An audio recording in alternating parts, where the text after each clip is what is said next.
Philadelphia in 1750 is usually remembered as a city of reason. It appears in historical imagination as orderly, restrained, and practical, a place shaped less by spectacle than by intention. Streets were laid out with clarity. Buildings were raised to serve function before form. The prevailing ethic favored moderation, efficiency, and usefulness, reflecting the intellectual climate of the Enlightenment and the Quaker influence that ran quietly through the city's civic life. Materials were chosen not to impress, but to endure just enough. Brick, timber, and locally available stone formed the physical vocabulary of the city.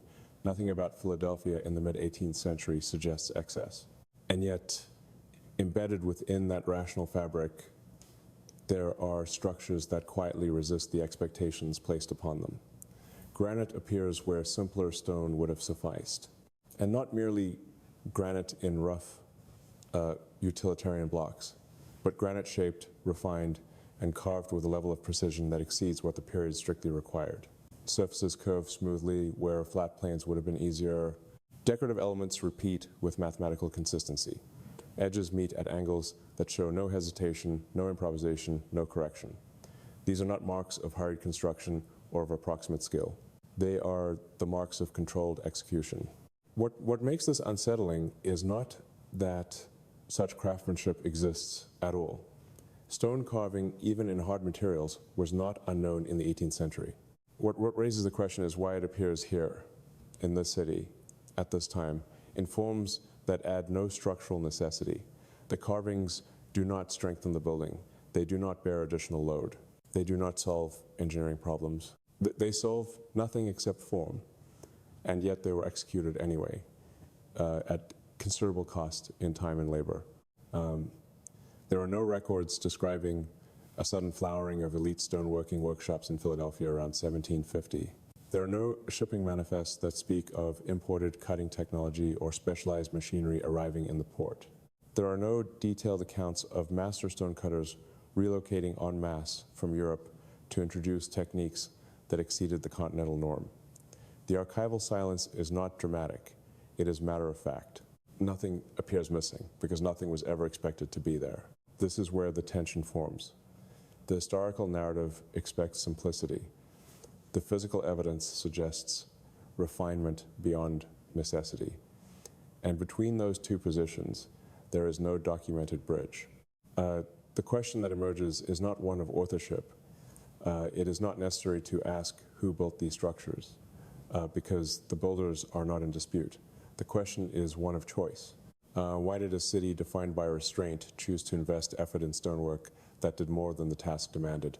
Why did a culture that prized rational sufficiency permit or even encourage a level of material precision that quietly exceeded its own stated values? The danger here is not historical contradiction, but conceptual discomfort. If the technical standards of the time were sufficient, then exceeding them implies intention. And intention implies priorities that are not fully captured by the written record.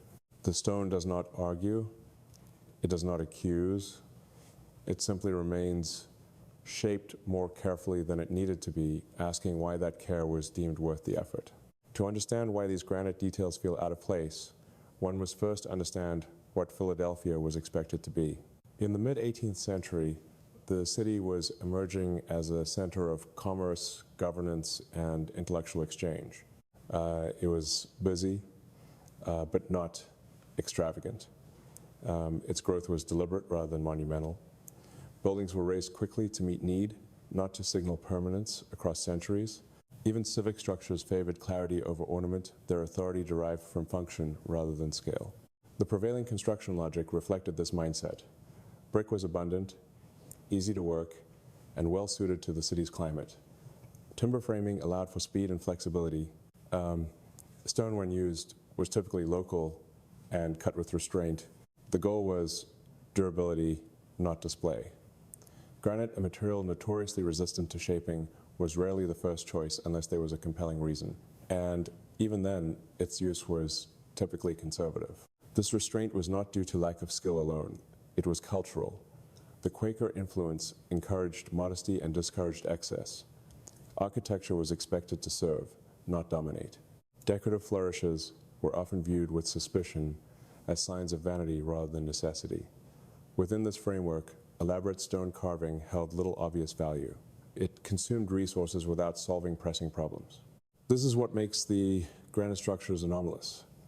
They do not fit the economic logic, the cultural ethic, or the practical priorities that define the city. They appear as exceptions not because they are grand in scale, but because they are precise in detail. Precision requires time, it requires training, it requires oversight. None of these align naturally with a city focused on efficient expansion. Historical accounts reinforce this expectation. When Philadelphia is discussed in contemporary writing, emphasis is placed on planning, governance, and commerce. Construction is mentioned only insofar as it enables those functions. There is no celebration of architectural virtuosity, no praise for stone carving as an art form, no indication that the city saw itself as a center of material innovation, and yet the granite remains. It does not announce itself loudly, it does not challenge the narrative outright, but it sits quietly within it, refined beyond requirement, contradicting the assumption that nothing more than sufficiency was ever desired. To stand before these granite elements is to confront a mismatch between effort and outcome. The carvings are not random. They follow patterns. Curves are consistent across separate stones. Motifs repeat with controlled variation, suggesting planning rather than improvisation. Surfaces are finished evenly, with no visible hesitation where tool marks might otherwise betray difficulty. Corners align precisely, meeting at angles that imply careful measurement rather than approximation. None of this contributes meaningfully to structural performance. The buildings would stand without these details. Their load paths do not depend on decorative precision. The granite does not bear additional stress because it has been carved more carefully. In fact, carving often weakens stone if done improperly. That the stone remains intact only underscores the competence involved. This is not the kind of embellishment added casually. Each detail represents hours of labor applied to one of the hardest commonly used building materials. Each curve had to be cut slowly, each surface flattened through repeated passes. Each repetition required consistency, meaning that multiple stones were shaped to match one another within narrow tolerances. The question naturally arises, why do this at all? In an environment where speed mattered, where buildings rose quickly to meet immediate needs, why slow the process for details that no one demanded? The absence of functional justification suggests that these details served a different purpose. But that purpose is not explicitly stated anywhere. What is most striking is not the presence of decoration, but its discipline. Ornamentation in many periods is expressive, playful, even exuberant. Here, it is controlled, almost restrained in its precision. It does not draw attention through excess, but through quiet accuracy. It feels calculated, not indulgent. Such calculation implies standards, and standards imply an internal benchmark that exceeded what was publicly articulated. The granite does not simply decorate the building. It documents a level of expectation that existed, even if it was never written down. Granite is unforgiving. Its hardness resists cutting. Its crystalline structure dulls tools quickly. Achieving smooth surfaces requires persistence and technique. In the 18th century, working granite was a slow process, especially without mechanized assistance. Each cut demanded force and precision. Mistakes could not be easily corrected. A misaligned strike could fracture the stone, wasting hours or days of work. This is why granite was typically reserved for foundations or simple blocks. Its strength was valued, but its difficulty discouraged refinement. To carve granite precisely was to accept inefficiency in exchange for control. It was, by any reasonable standard at the time, an expensive choice. That expense is what makes the Philadelphia examples notable. The city had alternatives. Softer stone could have been used for decorative elements. Brick could have achieved similar visual effects at lower cost. Granite did not need to be shaped this carefully to fulfill its role. And yet, each refined detail represents an accumulation of decisions. Someone approved the use of granite. Someone allocated time to its shaping. Someone ensured that multiple stones matched one another closely enough to create visual coherence. These decisions suggest that precision itself was valued even when it offered no immediate return. This is not trivial. It implies a mindset that prioritized long-term form over short-term efficiency. It suggests that at least some builders, patrons, or planners believed that accuracy mattered in ways that went beyond function. The tools documented in Philadelphia at the time are familiar: iron chisels, wooden mallets, hand saws, ropes, wedges, and simple measuring devices. These tools were effective for rough shaping, for creating straight edges, for producing serviceable stonework. They were not designed for rapid, repeatable precision in hard materials. This does not mean refined work was impossible. It means it was demanding. Achieving consistent curvature across multiple granite pieces would have required careful measurement, frequent checking, and disciplined execution. Doing so without leaving evidence of trial and error suggests a high level of planning. Yet the records remain quiet. There are no manuals describing specialized techniques, no accounts of experimental processes, no documentation of failures that preceded success. The granite appears as if it were always intended to be that precise. This absence does not prove anything on its own, but combined with the physical evidence, it creates a tension that cannot be ignored. The tools explain how stone could be cut. They do not explain why it was cut so well, so often, and in ways that exceeded what the city's own logic seemed to require. The stone does not contradict history. It complicates it. It suggests that beneath the surface of Philadelphia's practical reputation, there existed standards of material execution that were higher than the story typically told. And those standards, preserved in granite, remain quietly intact, waiting for explanation. Once the existence of the granite carvings is accepted, the technical question of whether they could be made gives way to a more difficult question: why were they made this way at all?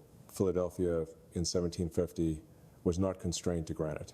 The region offered softer stones that could be shaped more quickly, more cheaply, and with far less wear on tools. Brick was plentiful and already mastered to a high degree of precision.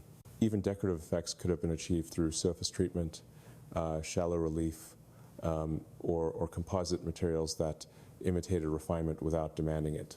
None of these alternatives would have compromised the function of the buildings. In fact, they would have aligned perfectly with the city's prevailing ethic of efficiency. And yet, granite was chosen, and not merely chosen, but worked beyond what the task required. This choice carries weight because it was unnecessary. There was no structural demand that forced the decision. There was no shortage that limited options. There was no emergency that justified increased expenditure. Granite, in this context, was not the only viable solution. It was the most demanding one. The implication is subtle but unavoidable. When a harder path is taken without necessity, it suggests that the difficulty itself is being accepted, perhaps even valued. Precision becomes an end, not a means. The stone is not just holding a building together, it is expressing a standard. That standard is not advertised, it is not defended in writing, it simply exists, embodied in material. What is striking is how quietly this choice was made. There is no rhetoric surrounding it, no declaration that Philadelphia intended to rival European capitals in craftsmanship, no assertion that the city sought architectural distinction. The granite does not announce ambition. It does not dominate the skyline. It simply sits there, refined beyond expectation, indifferent to whether anyone notices. This is what makes the choice difficult to interpret. If the carving were excessive, flamboyant, or symbolic, one might attribute it to vanity or competition, but the refinement here is restrained. It does not shout, it whispers. It suggests that someone involved believed accuracy mattered even when no one asked for it. This belief is not recorded. It does not appear in minutes of meetings or personal correspondence. It appears only in stone, and stone is an unforgiving witness. It preserves the decision without preserving the explanation. It tells us that the builders could have done less, but chose not to. That choice reframes the entire discussion. The question is no longer whether 18th century Philadelphia was capable of producing refined granite work. The stone answers that. The question becomes why such capability was exercised in a context that did not demand it, celebrate it, or even acknowledge it. The granite stands as evidence of intention without commentary, a decision made and then allowed to fade into normalcy as if it required no justification at all. Granite refinement at this level is not the product of isolated talent. It does not emerge from a single exceptional craftsman working alone. Consistency across multiple stones implies coordination. Repetition implies standardization. Uniform curvature and alignment suggest shared methods and shared benchmarks. This kind of work requires not just skill, but organization. Stonecutters must be trained. Tools must be maintained. Measurements must be agreed upon. Surfaces must be checked against reference points. When multiple pieces fit together seamlessly, it indicates that more than one person understood the same standard of precision. That understanding does not appear spontaneously. It is learned, reinforced, and corrected over time. Philadelphia's records do not describe a sudden influx of highly specialized stoneworkers. There are no accounts of long apprenticeships focused on granite carving. There is no indication of a centralized workshop dedicated to developing or enforcing refined techniques. And yet the results suggest exactly that kind of environment. This absence raises a quiet but persistent question. Where did the skill come from, and how is it maintained? Craft traditions are fragile. They require continuity. A single generation of builders cannot simply decide to work at a higher level without having inherited methods, tools, and expectations from somewhere. Skill is cumulative. It is transmitted slowly, often informally, through practice rather than instruction. If such a tradition existed in Philadelphia, it left little trace beyond the stone itself. That is unusual. Skilled trades tend to leave footprints. They appear in contracts, guild records, correspondence, or at least in complaints about cost and time. Here, the silence is nearly complete. One might argue that the skill was imported, that experienced craftsmen arrived from Europe and applied familiar techniques. But even that explanation struggles. European stonework of the period varied widely, and granite carving at this level was not commonplace even in established centers. Importing such skill would have been notable, it would have been remarked upon, it would have required accommodation and support. Instead, the granite appears integrated into the city's fabric, without comment, as if its presence required no explanation, that normalization is itself revealing. It suggests that the skill, however it arrived, was not perceived as extraordinary by those who commissioned or executed the work. It fit within their expectations, even if it now exceeds ours. The organization implied by the stone is therefore not just technical, but cultural. It points to a shared understanding of quality that did not need to be defended. The builders knew what they were aiming for. They achieved it, and then they moved on, leaving behind structures that silently preserved the evidence of a coordinated effort that history did not bother to describe. When historians examine Philadelphia's 18th century architecture, they often speak confidently about style. Buildings are classified, influences are traced, proportions are analyzed. The finished forms are described with care. What is striking is how little attention is paid to the processes that produce those forms, especially when those processes appear to exceed the norm. The records are not entirely absent. They speak of buildings erected, of functions assigned, of costs approved. They describe what was built and why it was needed. But when it comes to how the stone was shaped, how the precision was achieved, and how consistency was maintained, the documents grow quiet. The process is assumed, not explained. This assumption is telling. It suggests that the outcome was accepted as unremarkable within its original context. The granite carvings did not provoke debate. They did not require justification. They were not treated as innovations demanding explanation. They were simply part of the building. Such silence often occurs when a process is familiar to those involved. People do not document what they consider obvious. They record exceptions, not norms. If the granite work had been experimental or controversial, it would likely have generated discussion. Its absence from the record implies that it fit comfortably within existing expectations. But those expectations are no longer visible to us. The cultural framework that made such precision feel normal has eroded, leaving behind only the physical results. We see the stone, but not the assumptions that guided its shaping. We see the precision, but not the reasons it was pursued. This creates a gap that is easy to overlook. Historians focus on what can be classified and contextualized. Engineers focus on what can be measured. The granite sits between these approaches, offering data without narrative. It resists being reduced to style alone, because style does not explain effort. It resists being dismissed as decorative, because decoration does not require such discipline. The result is a quiet dissonance. The city's story emphasizes practicality and restraint. The stone suggests care, patience, and a willingness to exceed minimum requirements. Both are true. They simply do not align neatly. The record gap does not accuse. It does not demand revision. It simply marks the place where explanation stops. The granite occupies that space, finished, stable, and precise, carrying forward the trace of decisions that were once self-evident and are now opaque.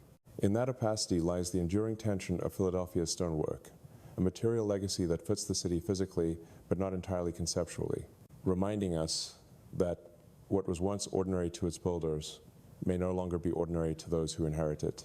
To understand what makes Philadelphia's granite work unusual, it must be placed beside what other cities of the same era were actually doing, not what we assume they were capable of. London in the mid-18th century possessed centuries of masonry tradition, guild systems, and access to skilled labor on a scale Philadelphia could not yet match.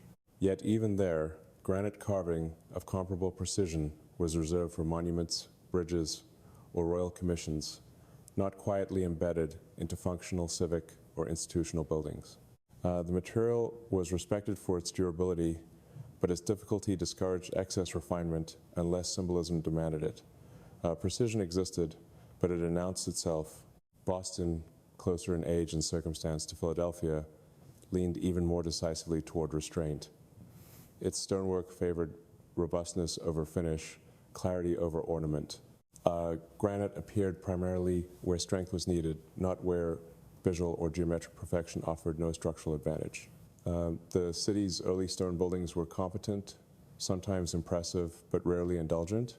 They did not ask their stone to do more than necessary. Across continental Europe, the pattern repeats. In cities such as Amsterdam, Hamburg, or even parts of Paris, outside the grand projects, granite and similarly hard stones were handled pragmatically.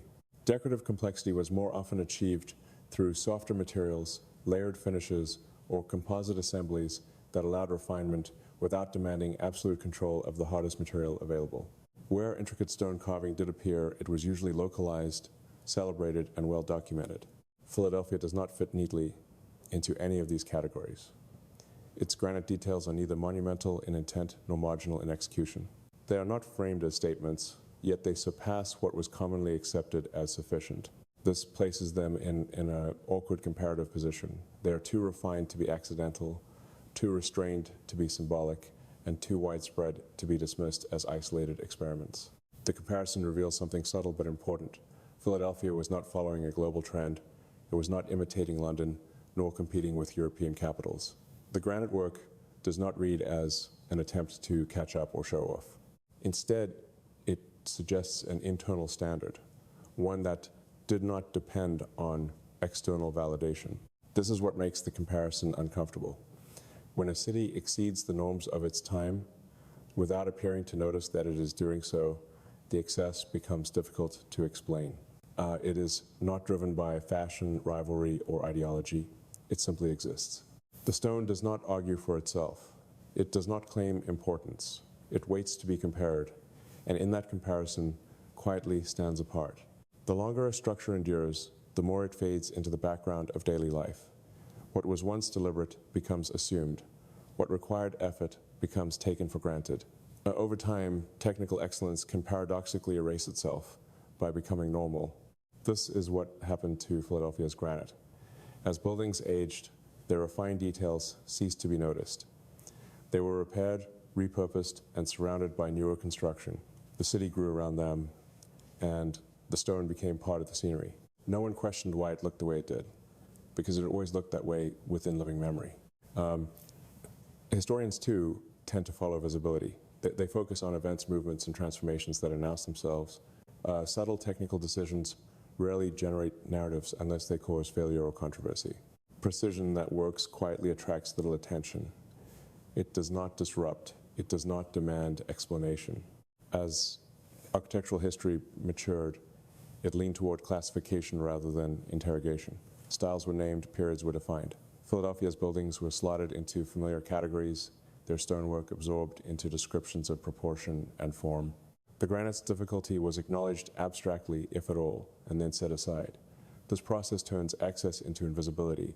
The more successful the craftsmanship, the less likely it is to be questioned. Failure provokes inquiry. Success settles into silence. By the time modern observers look back, the context that once made such stonework feel normal has vanished. Tools have changed, standards have shifted. What remains is a mismatch between expectation and reality. The stone appears better than it needs to be, but the habit of asking why has been dulled by centuries of acceptance. This is not negligence. It is a function of how history remembers. Narratives favor intention over execution, ideology over method. When a technical choice does not alter the story's direction, it is often omitted. Philadelphia's granite did not change what the city became. It simply made certain buildings quieter, heavier, and more exact than necessary. Only when modern eyes, trained by different constraints and assumptions, encounter the stone, do the questions return. And by then, the explanations have already faded. If the granite carving is understood not as decoration, but as decision, it begins to read differently. It becomes a statement, not in words or symbols, but in effort. It declares that control mattered. That accuracy was valued even when unseen. That material was not merely a means to shelter or support, but something to be mastered. This kind of statement is not aimed outward. It does not seek admiration from distant observers. It is directed inward toward those who commission, design, and build. It sets a bar. It says that this is how things are done here, even if no one asks. Such a statement implies confidence. Not the loud confidence of spectacle, but the quiet confidence of routine excellence. It suggests that the builders expected their work to last and expected it to be judged, if not immediately, then eventually by those who would inherit it. The question that follows is not accusatory, but contextual. Who needed this level of control in 1750, and why? What mindset finds value in precision without applause? The answer does not require secret knowledge or lost civilizations. It requires acknowledging that standards can exist without being proclaimed. The granite does not prove exceptional technology. It proves exceptional expectation. Someone involved believed that doing the work well, beyond what function demanded, was worthwhile. That belief was shared enough to be executed consistently, yet unremarkable enough to go unrecorded. This is perhaps the most revealing aspect of the stone. It does not point to a forgotten breakthrough. It points to a forgotten assumption. A way of thinking about building that did not separate utility from care or function from finish. A mindset in which exceeding the minimum was not excess, but normal. Such mindsets rarely leave clear traces. They live in habits, not manifestos. When they fade, the structures remain, but the reasons do not. The granite becomes a fossil of expectation, preserving a standard that no longer has a name. Philadelphia's granite buildings continue to stand. Their edges remain crisp. Their curves remain deliberate. Weather has softened them, but not diminished the intent embedded in their surfaces. They do not ask to be admired. They do not explain themselves. They simply persist. History does not deny their existence. It does not dispute their age or origin. It simply moves past them, content with broader explanations. The stone, however, resists being reduced to context alone. It insists on being seen as work, as effort, as choice. There is no need to challenge the historical narrative to acknowledge this. The city was practical. The era was restrained. The builders used the tools they had. All of that can be true. And still, the granite can remain slightly out of place, slightly better than expected, slightly more controlled than necessary. That excess does not demand a new story. It demands a pause. a recognition that not all decisions announce themselves and not all standards are written down. Some are practiced quietly until they become invisible. Philadelphia's stone does not contradict history, it complements it while also complicating it. It reminds us that civilizations are not defined only by what they say about themselves, but by what they build when no one is watching closely. The buildings remain, and with them, the unanswered why. The granite does not insist on resolution. It is content to exist as evidence of care that outlived its explanation. And in that endurance lies its quiet challenge to anyone who studies it closely. History often explains why things were built. Stone sometimes shows that they were built better than history ever needed to explain.